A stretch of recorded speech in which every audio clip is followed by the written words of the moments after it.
How's it going, guys? I'm Dustin from Hard Cruise Racing. We're going to do just a quick little rapid compare your parts kind of video, okay? So this is especially important when you're talking about things like fuel parts, like these right here, because a lot of parts, when they're fuel or greasy or things like that, once you've installed them, if they're the wrong part or you try to install them and then you go to take them back to some of these parts stores, they're going to deny letting you return them because they're going to say they've been installed. You can get around a lot of that by saying it's a faulty part, but if you say it's the wrong part and it looks like it's used, they have the option to not let you take it back. It's kind of irritating. So this especially goes with buying parts off like, Amazon and stuff now, where you have all of these distributors from all over the world that can just really put anything in a post and you might buy it thinking it's the right part. So anytime you get a part, guys, it's really important that you compare that part with your old part before you start trying to install it. And it sounds silly, but it's really important. So here's my original part here. You can see I got it right here out of the fuel tank.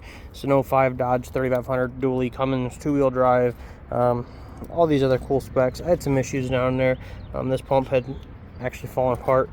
So needed to pump my tank out, and now I need to get in there and wipe that down. And I'm going to go here and look at installing my new pump. Now, I can tell you right now, when I was on Amazon, the pump that I selected was yellow. Pump on that box, not yellow. I can tell you right now that the pump that I selected looked exactly like this pump right here. And that picture right there doesn't exactly look like this pump right here. So what we need to do now is to open that up and see what part's actually in this box. So only got one hand here if I hold the camera. So set the camera down and get these scissors and open this up. Alright, so now kind of be cautious when you're opening these boxes. I thought it opened from the end. I about tore the whole end of the box off. But if you need to return it, you can ship it in this box. I mean, they shipped it to me in this box, so I can ship it back to them in this box. That's the theory, at least. Alright, so opening it up, this one actually is yellow. Again, that was just kind of a concern because the one on the box was not what I ordered. But here's some replacement parts. Let's set those off to the side. Don't lose those. And then we'll get this out of here. And you can see, I'm trying to do this one-handed, guys. Get that plastic out of there. Grab that out of there, set it up there. But we can see very clearly that, I'm trying not to flash my address here, because again, they did ship it to me in this box.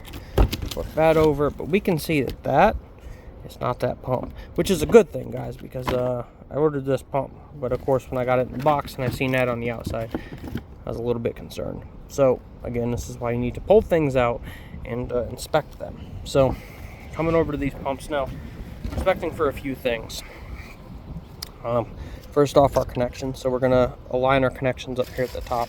That'll help us see quite a bit. These obviously we're gonna need these clips over there because I don't think the new one came with them. Nope, no clips in there. So I mean, that's no big deal. These will pop right off with that tab. They'll come off. We just want to double check connectors. Both have the 4 wire connectors in there, and I just look through everything. Everything looks relatively the same. Now I can tell you right now that is a little bit rotated from that one. I don't think it's a big deal at all, as long as our connectors line up. But things we do want to check for, and this has fuel in it, so let's just dump that out over there. Don't show anybody important that. We're just going to check everything out, okay? There's the difference.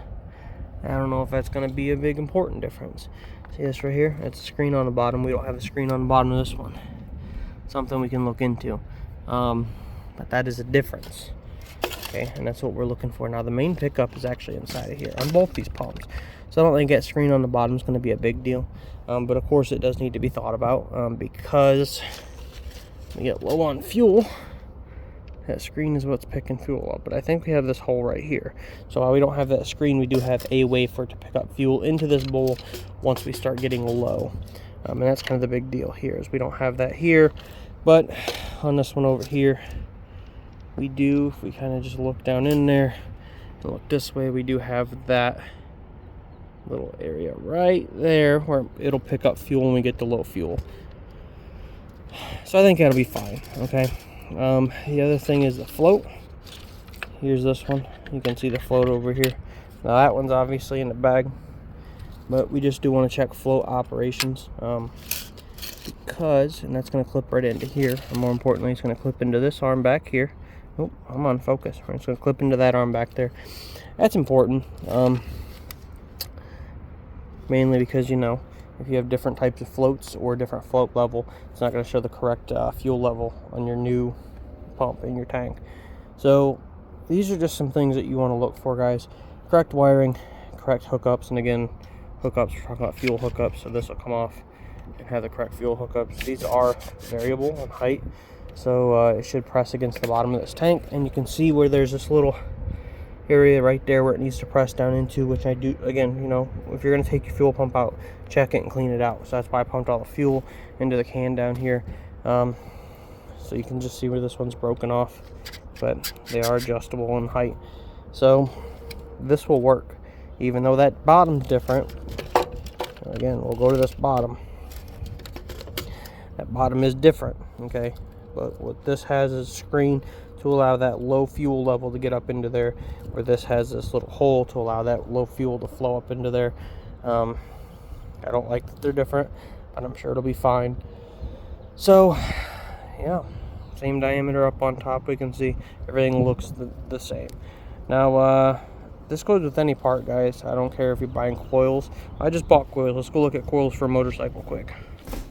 Alright, so let's turn the lights on in here. Again, we're talking about Amazon coils, so it's not going to be direct aftermarket, which is fine because this is a 1971 Cafe Racer's little race bike. Finding original parts isn't going to happen. So what I did is I just picked up these cheapo Amazon coils that they say fit, okay? But there's some things, again, that we need to be looking for. You know, you have your left and right coil here. You can just see over there, see over here. Spark plugs hook up to, and we can see where that's being screwed in and then zip tied in the back. I don't know what the original mounting was, but this one also came with some original wiring, you know, just a loom that kind of goes into place, and we can see where that comes back to here and comes up into your wiring. So you just want to check connectors and check all this stuff, and you know, your spark plug ends. Which, interesting fact here, if I can pop this off, let's bite it off. Interesting fact here, if you don't know about old vintage bikes, there's just like a screw in there. See the screw? And that literally screws into the end of this wire, and it contacts, and that's what causes your spark. I say that because if you do something crazy like pull on this, it's gonna come disconnected in there, and you're gonna assume your spark plug wires are shot, and they're not. You can really fix it and keep on going forward with it. So this is what we're talking about, guys. Check your mounting, check your wiring, check that the part generally looks the same. Depending what you're working on, over time you can gain a knowledge to where you can start making those differences and changes yourself for something like lighting or wiring or whatever.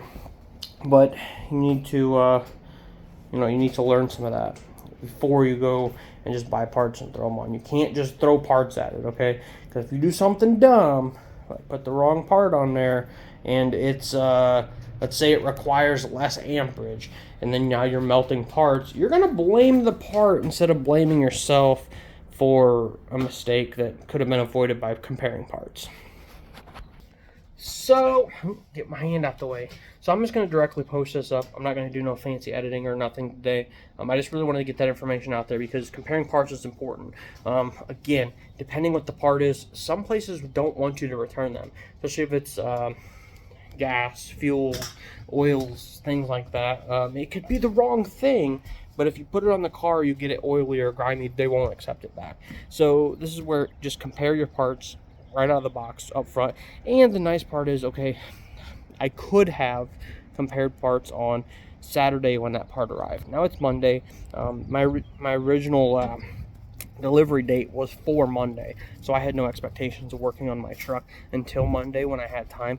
But when it showed up on Saturday early, I could have walked over here and compared those parts and been like, yep, that's the right thing, or nope, I need to send it back and get a new one here ASAP. Might save you some days in the long run if you already got parts sitting around. So compare your parts. Don't be afraid to take that time. And then if it's the wrong part, guys, you still got the box, you still got the packaging, it's still clean. You're like, nope, send it right back. as soon as possible. You sending a part back like a day after it arrives looks a whole lot better than you trying to send a part back 5 days, 10 days after it arrives and you realize it's the wrong part. So get out there, build cool things. If you have any questions, feel free to leave them in the comments. If you have any video ideas or things that you want to see in a video, leave them in the comments. And get out there, build cool stuff, and have a good day.